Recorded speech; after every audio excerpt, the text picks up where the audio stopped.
One to one ஆன்மீக நேயர்களுக்கு அன்பு வணக்கம். நம்ம சேனலில் தொடர்ந்து ஜோதிட விழிப்புணர்வு நிகழ்ச்சிகளை பார்த்துட்டு வரோம். அந்த வகையில் இன்றைக்கி நாம் பார்க்க போகிறது கடக வீடு சொல்லும் ரகசியம் என்ன, கடக ராசியில் 9 கிரகங்கள் இருந்தால் என்ன மாதிரியான பலன்களை கொடுக்கும் அப்படிங்கிறத இந்த தடவை நம்ம பார்க்க போகிறோம். கடக ராசி அப்படிங்கிறது பார்த்திங்கன்னா காலபுருஷனுக்கு 4வது இடம். அப்போ 4ஆம் இடம் அப்படின்னாலே முதல்ல கல்வியை குறிக்கும், தாயாரை குறிக்கும், உங்களுடைய பூர்வீகத்தை குறிக்கும். அடுத்தது சுகஸ்தானம், 3 வேளையும் சாப்பிட்றோமா தூங்குகிறோமா இதுக்கெல்லாம் கரெக்டாக இருக்காங்கிறத பார்க்கும். உங்களுடைய வீடு, உங்களுடைய வாகனம், உள்ளூரில் உங்களுடைய செல்வாக்கு என்ன, பூர்வீகத்தில் உங்களுடைய மரியாதை என்ன, இப்படி பல விஷயங்களை குறிக்கிறது தான் இந்த 4ஆம் வீடு. இந்த கடகத்தை பொறுத்த வரைக்கும் பார்த்திங்கன்னா வித்தியாசம் நிறைய இருக்குது. இந்த நீர் ராசி தானே இது. இப்போ கடகம் ஒரு நீர் ராசி, விருச்சிகம் ஒரு நீர் ராசி, அதுக்கப்புறம் பார்த்திங்கன்னா மீனம் ஒரு நீர் ராசி. இந்த கடகத்தோட நீர் அப்படிங்கிறது பார்த்திங்கன்னா கடகத்தில் இருக்கக்கூடிய நீர் கடல் நீரை குறிக்கக்கூடியது அப்படின்னு சொல்லுவாங்க.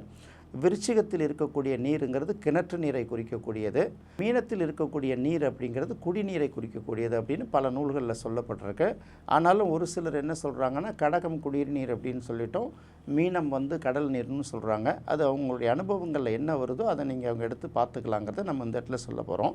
நாம் இப்போ சொல்ல போகிறது பார்த்திங்கன்னா காலபுருஷனுக்கு 4ஆம் இடமாக இருக்கக்கூடிய கடகம் என்னென்ன ரகசியத்தை சொல்லுது அப்படின்னு பார்க்கும்போது நீர் சூழ்ந்துள்ள இடங்களை தான் அது முதல்ல குறிக்கும். இப்போ நீர் கடகராசியை சுற்றி கடகராசியில் உள்ளவங்க வசிக்கிறாங்க அப்படின்னு கேட்டிங்கன்னா அந்த இடத்துல பார்த்திங்கன்னா ஆறுகளோ ஏரிகளோ நீர்நிலைகளோ கண்டிப்பாக ஒன்று இருக்கும். இந்த நீர்நிலைகளை மட்டுமே ஒட்டி வாழக்கூடிய சில உயிரினங்கள் இருக்கும்ல.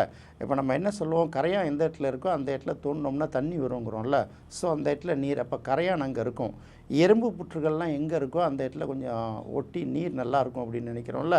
அதே போல் பார்த்திங்கன்னா இந்த கடகராசி இருக்கிற இடங்களில் பார்த்திங்கன்னா எறும்பு, கரையான், இந்த மாதிரி இந்த தண்ணீர் ஒட்டிய சில பகுதிகள், கரப்பாம்பூச்சி, இது எல்லாமே பார்த்திங்கன்னா அதெல்லாம் அந்த வீடுகளில் இருக்குங்கிறத முதல்ல தெரிஞ்சுக்கணும். அப்போ கடகம் அப்படிங்கிறது வயல் அப்படின்னு ஒரு பேர் இருக்குது. இது நிறைய பேருக்கு சொல்ல தெரியாது. கடகத்துக்கு வயல் அப்படிங்கிற ஒரு பேர் இருக்குது. அப்போ வயலுங்கிறது சில நேரத்தில் விளைநிலங்களை குறிக்கக்கூடிய இடத்துல இருக்கக்கூடிய நீர்நிலைகளை நம்ம அந்த இடத்துல எடுத்துக்கணும். அதே போல் நிறைய பார்த்திங்கன்னா இந்த சொத்து அப்படிங்கிற ஒரு விஷயமே 4ஆம் இடம் தானே. அப்போ தாயாரையும் குறிக்கும் அந்த இடத்துல, ஆத்மாவை குறிக்குது, கல்வியை குறிக்குது. இப்போ அந்த இடத்துல இருக்கக்கூடிய கிரகங்கள் நல்ல நிலையில் இருந்ததுன்னா நிறைய பேர் மிகப்பெரிய கல்வி நிறுவனங்கள்லாம் வச்சு நடத்துகிறதெல்லாம் நம்ம பார்க்கலாம். அடுத்தது கடக ராசியும் சிம்ம ராசியுமே பார்த்திங்கன்னா அது ராஜ வீடுகள் அப்படின்னு பேர்.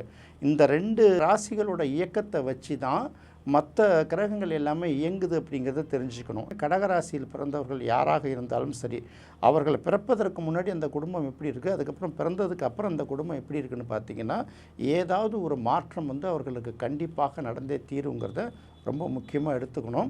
இது நிறைய பேருக்கு பார்த்திங்கன்னா நம்ம யோசித்து பார்த்தா தான் தெரியும். ஏழ்மையான குடும்பத்தில் கூட கடகராசியில் ஒரு குழந்தை பிறந்துச்சுன்னா என்ன சொல்லுவாங்கன்னா, நண்டு மாதிரி உருட்டிட்டு இந்த குடும்பத்தை எப்படியாவது மேலே கொண்டு வந்துடும் அப்படிம்பாங்கள்ல. அந்த மாதிரி தன்மை அவர்கள்ட்ட இருக்குங்கிறதுனால அதை சொல்லப்பட்டிருக்கு. அப்போ காலபுருஷ தத்துவம் இது எதை குறிக்குதுன்னா, ஒருத்தவங்களுடைய அம்மா எப்படி இருப்பாங்கங்கிறத முதல்ல பார்க்கும்போது அந்த லக்னத்திலேருந்து 4ஆம் இடத்துக்குரிய கிரகத்தை நம்ம பார்ப்போம் இல்லையா. அதே போல் நம்மளுடைய அம்மா எப்படி இருப்பாங்கங்கிறது அதோடு முடிச்சிடக்கூடாது. அப்போ லக்னத்துலேருந்து காலபுருஷ லக்னத்துலேருந்து இந்த பக்கம் 4ஆம் இடத்துல இருக்கக்கூடிய கடகராசிக்குரிய சந்திரன் எப்படி இருக்காங்கன்னு முதல்ல பார்க்கணும். இது 2த்தையும் பார்த்து தான் நம்ம முடிவு பண்ணணும். அதனால தான் சொல்கிறது, காலபுருஷ தத்துவத்துக்கு 4ஆம் இடமான தாய் வீட்டையும் பார்க்குறோம், நம்ம லக்னத்துக்கு 4ஆம் இடமான தாய் வீட்டையும் பார்க்குறோம் இல்லையா. அப்போ 2ல் ஏதாவது ஒன்றாவது கண்டிப்பாக நல்லா இருக்கணும். 2மே நல்லா இருந்ததுன்னா ரொம்ப சிறப்பு அப்படிங்கிறத நம்ம பார்த்துக்கணும். அடுத்தது பார்த்திங்கன்னா 4ஆம் இடத்துக்கு வித்தை ஸ்தானம் அப்படிங்கிற ஒரு பேர் இருக்குல்ல. அப்போ லக்னத்துக்கு 4ஆம் இடத்துக்குரிய கிரகங்கள் பாதிக்கப்பட்டிருந்தால் அவர்களுடைய கல்வி பாதிக்கப்படும், அவரோட தாயாருக்கும் அவருக்குமான உறவு பாதிக்கப்படும். அதே போல் பார்த்திங்கன்னா கடகத்துக்குரிய சந்திரன் பாதிக்கப்பட்டிருந்தால் கூட இந்த தாயார் கல்வி விஷயங்களில் அவர்களுக்கு கொஞ்சம் பாதிப்பு இருக்குங்கிறத நம்ம தெளிவாக தெரிஞ்சுக்கணும். பொதுவாக இந்த கடகராசிக்காரர்கள் பார்த்திங்கன்னா விதவிதமான வாகனங்களை அதிகமாக விரும்புவாங்க. அதாவது ஒரே மாதிரி வாகனத்தை அவங்களுக்கு பிடிக்காது, விலை உயர்ந்த கார்கள். ஏன்னா அந்த கடகம்ங்கிறதே ராஜ வீதி தானே. அப்போ அவங்க இருக்கிற இடங்களில் பார்த்திங்கன்னா இந்த உலகத்தில் இருக்கக்கூடிய முக்கியமான கார்கள் என்னென்ன லேட்டஸ்ட் கார்களோ அதெல்லாம் இருக்கும். அவங்கள்ட்ட இருக்கோ இல்லையா, அவங்க வீட்டுக்கு பக்கத்தில் இருக்கும், அவங்க வசிக்கிற வீடுகளில் இருக்குங்கிறத தெரிஞ்சுக்கணும். அப்போ வீடு, மனை, வாகனம், தாயார், பூர்வீகம், இது எல்லாத்தையும் குறிக்கக்கூடியது தான் இந்த கடக வீடு. இந்த கடக வீட்டில் ஒரு கிரகம் இருந்தால் என்ன செய்யும் அப்படிங்கிறத முதல்ல பார்க்கணும். கடக வீட்டில் சூரியன் இருந்தால் அது என்ன மாதிரியான பலன்களை கொடுக்கும் அப்படிங்கிறத பார்க்கணும். இப்போ 5ஆம் அதிபதியாக இருக்கக்கூடிய சூரியன் 4ஆம் இடத்தில் இருந்தால் சில பேருக்கு பார்த்திங்கன்னா இந்த குழந்தை பேர் வந்து சற்று தாமதமாக அமைவதற்கு ஒரு வாய்ப்பு இருக்குது. இது ஒரு பாயிண்ட்டு, இது மட்டுமே பாயிண்ட் இல்லை, இதுவும் ஒரு பாயிண்ட்டு. அடுத்தது 4ஆம் இடத்தில் சூரியன் இருந்தால் இந்த நண்பர்களை தக்க வச்சுக்கிறதுக்காக என்ன பண்ணுவாங்க, ரொம்ப போராட வேண்டியிருக்கும். அதாவது எப்படின்னா, சில பேரை வந்து என்ன பண்ணுவாங்க, தன்னை உயர்வாளர்களாக நினச்சிக்கிட்டு மற்றவர்களை வந்து கொஞ்சம் அப்படியே குறைச்சி மதிப்பிட்டே பேசிக்கிட்டே வருவாங்க இல்லையா. இது ஒரு கட்டத்தில் என்ன ஆகும்னா, ஒரு நண்பர்களுக்குள்ள வெறுப்பு வந்துடும். அதனால் 4ஆம் இடத்துல சூரியன் இருக்கிறவங்க எப்போதுமே பார்த்திங்கன்னா நண்பர்கள்ட்ட விட்டு கொடுத்து போனாங்கன்னா ஜெயிச்சிருவாங்க. நாம் தான் உயர்ந்தவர்கள் அப்படின்னு நினச்சிக்கிட்டு நம்ம வந்து அடுத்தவங்களை கம்மியாக பேசணுமோ அந்த இடத்துல ஒரு பாதிப்பு வரும். பொதுவாக வந்து 3, 6, 10, 11 சூரியன் இருக்கிறது நல்லதுன்னு சொல்லுவோம். 4ஆம் இடமும் கிட்டத்தட்ட சூரியனுக்கு நல்ல விஷயந்தான். ஆனால் அவர்களுக்கு அந்த அரவணைத்து போகக்கூடிய திறமை இருக்கணும். அடுத்து கடகத்தில் சந்திரன் இருந்தால், கடகத்தில் வந்து சந்திரன் இருந்ததுன்னா ரொம்ப நல்ல நிலையை தான் குறிக்கும். பொதுவாக வந்து பார்த்திங்கன்னா அது சந்திரனுக்கு சொந்த வீடு அப்படிங்கிறது ஒரு பக்கத்தையும் கடந்து, சந்திரன் அப்படின்னாலே பார்த்திங்கன்னா இந்த கடல் இருக்குது இல்லையா, அந்த நீர்நிலைகளுக்கு எல்லாமே அதிபதி சந்திரன் அப்படின்னு சொல்கிறோம். அப்போ சந்திரன் அப்படிங்கும்போது கடல் தானே இந்த உலகத்தில் வந்து ரொம்ப பறந்து விரிந்து இருக்குது. அது மாதிரி கடகராசிக்காரங்களோட உள்ளம் அந்த பார்வைக்கிறது பார்த்திங்கன்னா கூடுமான வரைக்கும் தொலைநோக்கு சிந்தனையாகத்தான் இருக்கும். எல்லாருமே பார்த்திங்கன்னா தன் குடும்பம், தன்னுடைய மனைவி இப்படிங்கிற சிந்திக்கிறத கடந்து அவங்களுடைய சிந்தனை பார்த்திங்கன்னா எப்போதுமே தொலைநோக்கு சிந்தனையாக தான் இருக்கும். நமக்கு வேணும், நமக்கு வேணான்னு சொல்ல முடியாது. அதே சமயத்தில் இதோடு அந்த உலகம் முடிஞ்சிடுறதில்ல. மற்றவர்களுக்கு நாம் ஏதாவது ஒரு விஷயத்தை நல்லது செய்யணும் அப்படின்னு நினைக்கிறாங்கல்ல, அந்த சிந்தனை வந்து அவர்களுக்கு அதிகமாக இருக்கும். கடகத்தில் வந்து சந்திரன் இருந்ததுன்னா மிகப்பெரிய அறிவாளிகளாகவும் அவர்கள்ட்ட அந்த இரக்கத்தன்மை அதிகமாக இருக்குங்கிறது ஒரு முக்கியமான விஷயம். இதுதான் வந்து கடகத்தில் சந்திரன் இருக்கிறதோட ஒரு சிறப்பு. அடுத்தது கடகத்தில் செவ்வாய் இருந்தால், அதாவது 4ஆம் இடமான கடகத்தில் செவ்வாய் இருந்தால், இதை வந்து 2 விஷயமாக நீங்கள் பார்க்கணும். பொதுவாகவே 4ஆம் இடத்துல வந்து செவ்வாய் இருந்தாலே வந்து அது வந்து வீடு, மனை, நிலம் இது சம்மந்தப்பட்ட விஷயங்களுக்கு ஒரு காரகோ பாவனாஸ்தி அப்படின்னு சொல்லியிருக்கோம்ல. காலபுருஷனுக்கு 4ஆம் வீடான கடகத்தில் வந்து செவ்வாய் இருந்தாலும் கிட்டத்தட்ட வந்து நிலம் சம்மந்தப்பட்ட விஷயங்களில் அது வந்து பெரிய அளவுக்கு நிறைவு அளிப்பதில்லைங்கிறத வந்து நம்ம தெரிஞ்சுக்கணும். அப்போ வந்து கடகத்தில் செவ்வாய் நீச்சமானவர்கள் யாரும் நிலம் இருக்காதா அப்படின்னு கேட்பாங்க. அப்படிலாம் கிடையாது. கடகத்தில் செவ்வாய் நீச்சமான பல பேர் வந்து ஏக்கர் கணக்கில் 100 ஏக்கர் 200 ஏக்கர் நிலம் வச்சுருக்கிறவங்களாம் இருக்காங்க. அவர்கள் வந்து அதை நேரடியாக பயன்படுத்திக்க முடியுதா அப்படிங்கிறது அந்த இடத்துல ஒரு பிரச்சனை. கடகத்தில் செவ்வாய் இருப்பது வந்து சொந்த வீட்டில் வசிப்பதற்கு சிலருக்கு வந்து நெருக்கடியை கொடுக்குதுங்கிறது தெரிஞ்சுக்கணும்.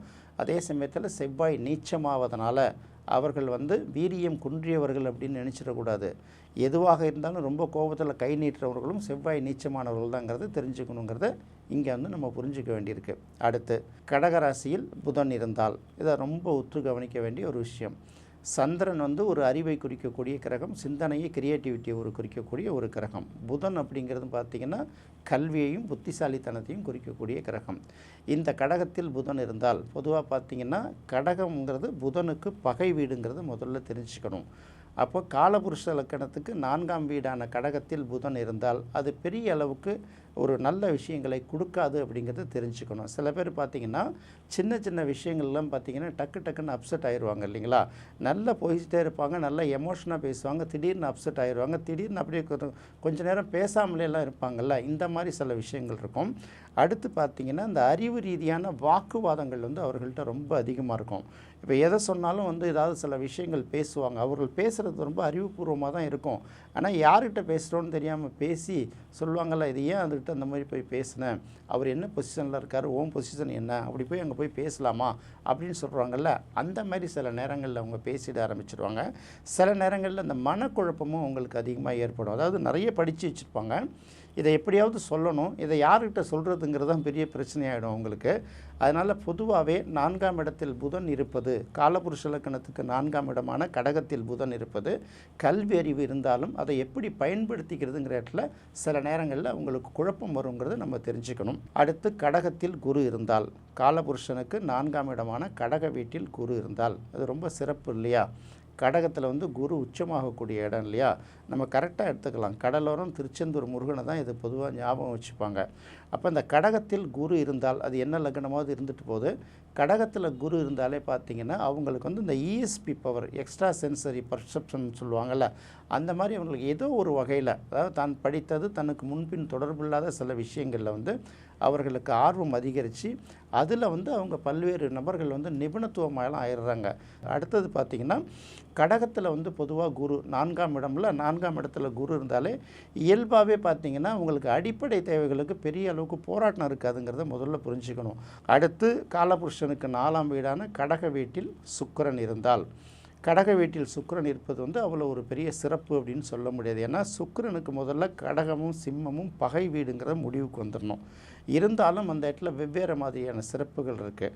அதாவது அளவுக்கு அதிகமாக மழை பெய்யக்கூடிய இடங்கள் இருக்குல்ல, இன்னும் சொல்லப்போனால் வறண்டு போகாத நிலங்கள் அதிகமாக உள்ள பகுதியெல்லாம் குறிக்கிறது வந்து இந்த சந்திரனும் சுக்கிரனும் தானே. அப்போ சந்திரனுக்குரிய வீடு அங்கே இருக்கிறது சுக்கிரன் அப்படின்னு பார்க்கும்போது இந்த மழை நிறைந்த பிரதேசங்கள் கிட்டத்தட்ட அவங்களுக்கு வந்து எந்த இடத்துல போர்வெல் போட்டாலும் பெரிய அளவுக்கு தண்ணீர் பஞ்சம் இல்லாத அளவுக்கு அவங்களுக்கு ஒரு விஷயம் கிடைக்கும். அடுத்தது பார்த்திங்கன்னா இவர்கள் வந்து ரொம்ப இந்த முரண்நய கவிதைகள் அப்படின்னு சொல்லுவாங்க. அதாவது இந்த எதுகை மோனைகளை பார்த்திங்கன்னா ஒரு விஷயத்தை நெகட்டிவாக சொல்லி அடுத்தது பாசிட்டிவாக சொல்லி ரெண்டுத்தையும் ஒப்பிட்டு சொல்லிக்கிட்டே போகிறாங்கல்ல, இந்த மாதிரி சில கவிதைகள் எழுதுவதில் ரொம்ப வல்லவர்களாக இருப்பாங்க, படைப்பாற்றல் மிக்கவர்களாக இருப்பாங்க. அடுத்து காலபுருஷனுக்கு 4ஆவது வீடான கடகத்தில் சனி இருந்தால், கடகத்தில் சனி இருப்பதுங்கிறது ஒரு வகையில் சிறப்பு. 4ஆம் வீடு அப்படிங்கிறனால நம்ம சில இடங்களில் இது கர்மதோஷம் அந்த மாதிரி சில விஷயங்கள், கர்மயோகம் அந்த மாதிரி சில விஷயங்கள்லாம் சொல்லிட்டு வருவோம். பொதுவாக கடகத்தில் சனி வரக்கூடிய காலங்கள்லாம் தென்பகுதியை சேர்ந்தவர்கள் வந்து ஓரளவு பிரபலம் அடைவார்கள். இந்தியாவிலையும் சரி உலக புகழ்பெற்ற சரி. இப்போ வந்து இந்தியா அப்படின்னு எடுத்துட்டிங்கன்னா தென்னாட்டில் இருக்கிறவங்க மத்திய அரசில் முக்கியமான பொறுப்பில் இருக்கலாம். உலகம்னு பார்க்கும்போது உலகத்தில் தென்பகுதியை சேர்ந்தவர்கள் வந்து நல்ல பாப்புலர் ஆவாங்க அப்படிங்கிறது ஒரு எழுதப்படாத விதி. அது ஜோதிடத்தில் ஆதி காலத்திலும் சொல்லப்படக்கூடிய ஒரு சின்ன விஷயங்களாக இருக்கும். காலபுருஷனுக்கு 4ஆம் இடமான கடகத்தில் போய் சனி உட்காந்துன்னா என்ன பண்ணும் அப்படின்னு கேட்டிங்கன்னா, அப்போ சுகத்தை வந்து சிதைச்சிரும் அப்படின்லாம் நினைக்கிடக்கூடாது. இந்த இடத்துல வேறு விஷயங்கள் வருது. அதாவது தனக்காக வாழாமல் மற்றவர்களுக்காக வாழக்கூடிய தன்மை வந்து அவர்களுக்கு இயல்பாக வந்துடும்.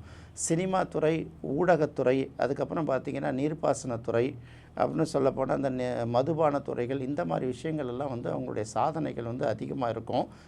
கடக வீட்டில் ராகு இருந்தால் என்ன பலனை கொடுக்கும் அப்படின்னு பார்க்கும்போது கடகம்ங்கிறது பார்த்திங்கன்னா சூரியனோட தெற்கு நோக்கிய பயணத்துக்கான தொடக்கம், தட்சிணாயனம் அப்படின்னு சொல்கிறோம்ல, அந்த இடத்துல ராகு இருக்கும்போது பார்த்திங்கன்னா ஒரு கட்டத்தில் அது வலிமையாக இருந்தாலும் இன்னொரு வகையில் பார்த்திங்கன்னா தலை ஒரு பக்கம் வால் ஒரு பக்கங்கிற மாதிரி அந்த பிரிக்கிற இடத்துல வந்து பார்த்திங்கன்னா அது கொஞ்சம் வலிமை குன்றிடுறதுனால அந்த கடகத்தில் ராகு இருக்கிறவங்க பல பேர் பார்த்திங்கன்னா போராடி மேலே வர வேண்டிய சூழ்நிலை வந்திருக்கு. எடுத்தோடனே வந்து ஈஸியாக எதையும் எளிமையாக வெற்றி கொள்ள முடியாமல் என்ன பண்ணுறாங்க, பல விஷயங்களுக்கு போராட்டம் நடத்தி தான் மேலே வரக்கூடிய சூழ்நிலை வரும். இது கேதுவுக்கும் இது பொருந்தும்.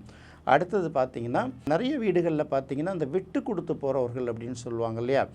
ஒரு வீட்டில் பார்த்திங்கன்னா 4 பேர் டிஸ்டர்ப் பண்ணிகிட்டு இருப்பாங்க, யாராவது ஒருத்தவங்க தான் சம்பாதிப்பாங்க, வீட்டில் உள்ளவங்க மற்றவங்க வந்து டிஸ்டர்பன்ஸ் எல்லாம் பண்ணுவாங்க. இருந்தாலும் அவர்கள் மேலே கோவப்படாமல் பொறுத்து போகிற மனிதர்கள் இருக்காங்கள்ல, இன்னும் சொல்லப்போனால் சுமைதாங்கின்னு கூட சொல்லலாம். அந்த சுமைதாங்கிங்கிற அளவுக்கு வந்து அவங்களுக்கு பொறுமையும் மற்றவர்களை வந்து அரவணைச்சு போகிற திறமையும் அதிகமாக இருக்குது.